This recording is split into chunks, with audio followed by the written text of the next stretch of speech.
everybody, it's Brenda with My Pastor's Wife Designs, and I promised you I would be back with yet another vintage style card that we're going to make. And today this is the card that we are going to make. I used about 5 or 6 different stamp sets yet again, but that's how we get that great vintage collage look, and I just can't wait for you to join me. So grab your stamps, grab a cup of coffee, and let's go ahead and get started. All right, let's get started. So the first thing that I want to tell you is the cardstocks that we're going to be using. And I used Eggplant Envy, Always Artichoke, Crumb Cake, and Very Vanilla for this card. I used some Tip Top Taupe ribbon, and I used a little tiny bit of craft paper. And then the inks that I used are Eggplant Envy, Always Artichoke, Crumb Cake, and Early Espresso. Then I also had some Wink of Stella, some Jewel Basics, and I used the pearls, some Stampin' Dimensionals, and then the stamp sets that I used for this card are Butterfly Basics, and I used Sending Wishes Your Way and the post stamp, postmark, whatever we call that. I used In This World, and I used the key. I used Kind of Eclectic, and for that one I used the leaves, and then I used this stamp that reminds me of a typewriter, an old-time typewriter that is. I used Labeler Alphabet, and I pre-stamped these because they take a little while, and I go ahead and stamp up a lot of words so that I have them ready, and I used these letters right here to create the word Journey on some craft cardstock. And my favorite, Touches of Texture, and for that one I used this one that kind of looks like lace and mesh, and then I also used the one that reminds me almost of a screen door, and then I used Traveler, and I used the globe. So those are the supplies that you're going to need for this card. And I already have my cardstock cut to a standard card. So this is going to be 4 1/4 by 5 1/2.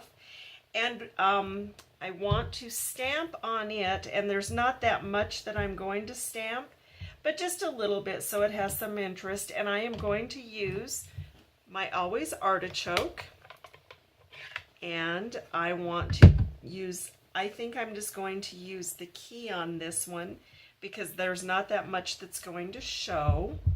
So, and I already have all of my stamps pre-mounted just for the time. Want to make sure I'm going to get that right, otherwise I could make a mess that I won't be happy about. Just want to randomly stamp along on here. It's really not going to matter. Again, like I say, this is layered and covered, and while it looks odd, a lot of this you're not going to see. And then I want to take my one that again looks like screen, and just kind of stamp these edges because that's all that is going to show once I get this layered. I want to close that for just a shake. Now let's move on to the Elegant Eggplant piece. And this piece, and I just love that we can use our grid paper, and the measurements on this particular piece of Elegant Eggplant are going to be just a little bit smaller than your card, and that's going to be at 5 inches by 3 3/4 inches. And through the magic of video editing, I cleaned my stamps off, and on this one I want to again do a little bit of stamping for depth. And this time I am going to use my Early Espresso, and I want to use the mesh one or screen looking one again, and I'm going to just put some texture and layering on here. Again, I'm just going to do this edge because I'm not going to, it's going to be covered. And then I will stamp with my key again, and I also want to just use a little bit of the early espresso. I'm going to put my key right there and maybe right there. Okay, so we're done with that for just, actually, no, we're not. Yes, we are. Let's go ahead and move this one aside.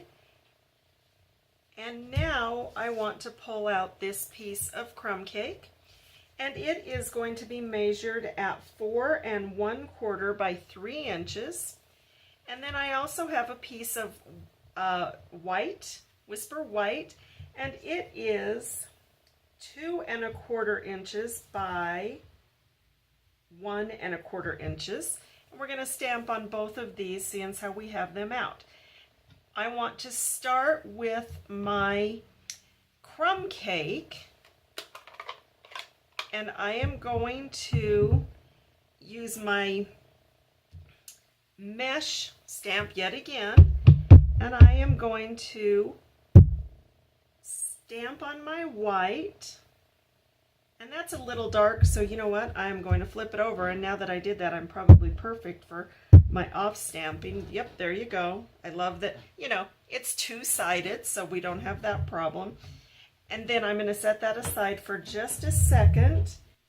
I have this piece that I told you I had pre-cut or pre-stamped, and it says Journey. You see I have extra words. I do this on purpose because it takes a while to get your little letters mounted, and sometimes it can be discouraging if you have to stop and do that. So I've got some pre-done, and I am going to use that mesh on that in the crumb cake. And we're going to just give it a little stamp, and now that one's ready, so I'm going to set it aside. Now I want to get my Always Artichoke, and I am going to use the one that I told you looks kind of like an alphabet. And I want to use it in the Always Artichoke. And when you stamp this, make sure that you just double check it, because your letters are a specific direction, and I want mine to be right side up. So I'm going to just run this right here along this edge, and that's what I wanted to do there. And I am done with this one actually. So I will set that aside. I'm not going to use that one again.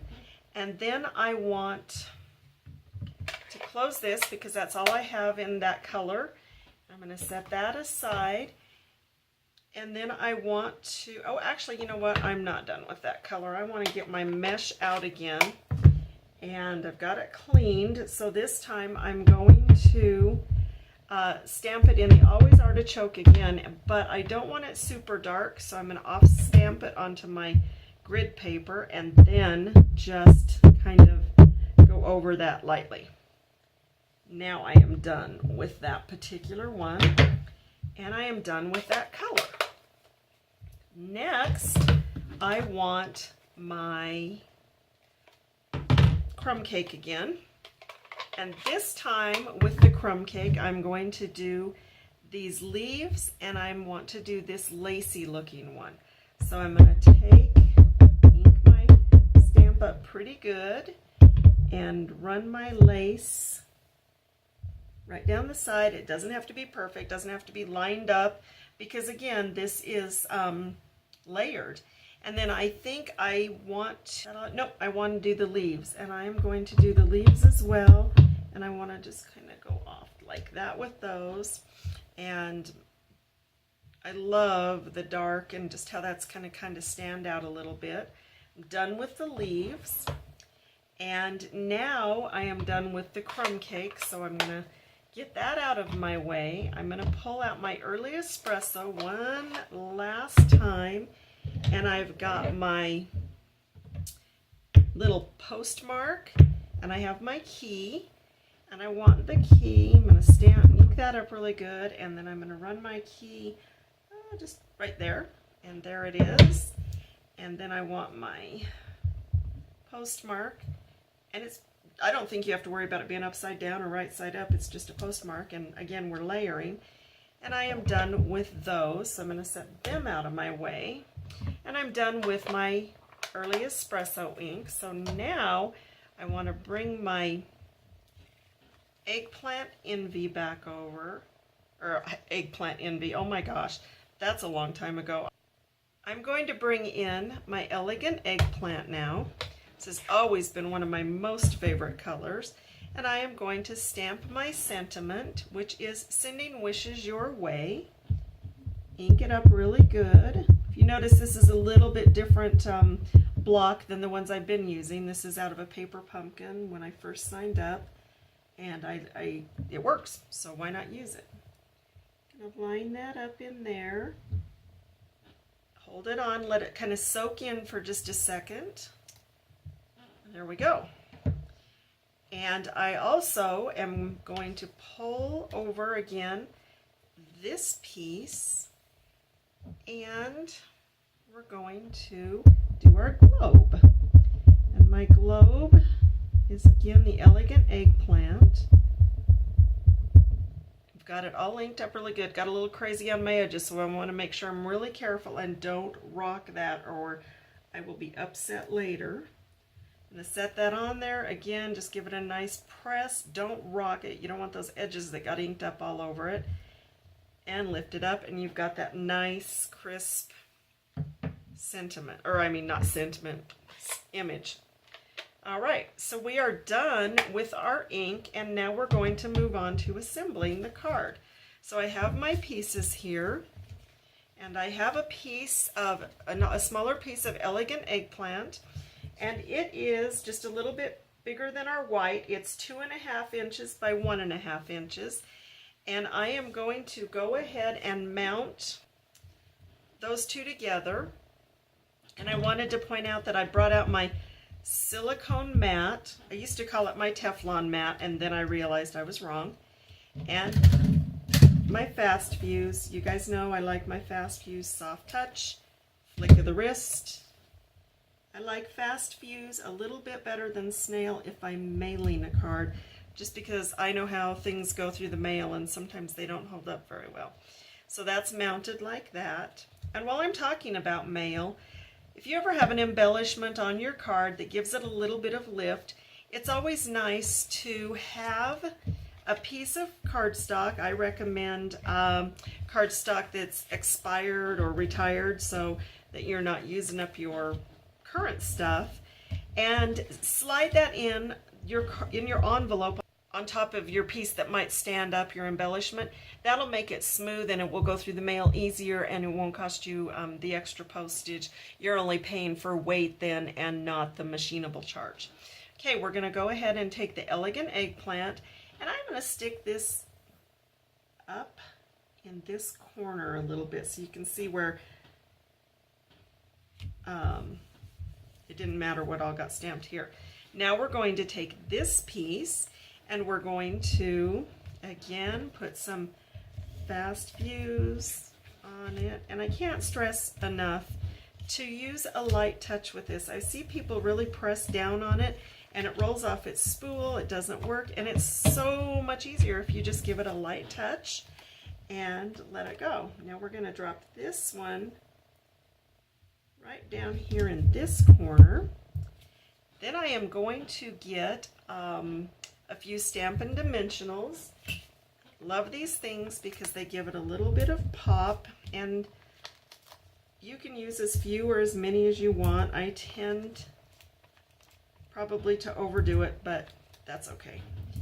I'd rather it stick than not, and it's my choice, right? It's my prerogative. It's my stickies. All right, so I'm going to just get these peeled off here, get them out of my way, and stick this right about there. See that? Okay, now is what we're going to do is I had talked about the Tip Top Taupe ribbon. It is a retired item, but I'm going to go ahead and use it because I still have some. I'm going to cut it at about, let's do about 12 inches. I don't know if you'll have a little bit left over, but better a little left over than not enough and having to start over. We're going to go ahead, and I've already put some fast fuse on here, ran it along my, from about right there to right there, and we'll go ahead and start. I'm going to just lay it on here, give it a little gather, and a little gather, just kind of go along your edge like that. Just kind of gather it up, and if it doesn't go quite the way you want it, you can always lift it back off and put it back on. It's pretty forgiving as far as that goes. And of course you can make it fit or not, or like I said, always better to have a little extra than not enough, which trust me, I have done before. And there we go.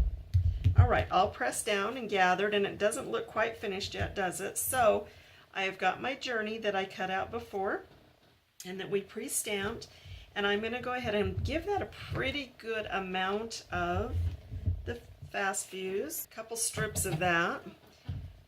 Lay that down here. And then, you know what I'm going to do while I'm thinking about it, just because I think I would like the way it would look a little bit better, is I'm going to go ahead and just stick a couple of Stampin' Dimensionals on the bottom edge of this label, just so that it lays a little bit better. I'm going to have it stick to me because that's helpful.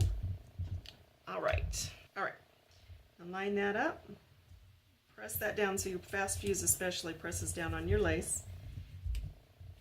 And there you go. There's your card. Now I mentioned earlier that I was going to put a pearl on it. So I'm going to get one of those out of my trusty drawer here. And of course I love my paper piercer to lift these things up. And I just want that to go right here on top of my globe. Lift this up because I don't like how I positioned it to lay across that, which is nice because you can still lift it. And look, we all make mistakes, but they're fixable. And again, it's just paper, so. And there you have it. There is my Sending Wishes Your Way, kind of a shabby collage vintage card using, again, lots of sets, but I just really want you to be able to see what you can do with 5 or 6 sets. You can continue to create and create all these great cards. So I hope you enjoyed this today, and I can't wait to see you again on my next vintage card that we're going to make. Thanks for joining me.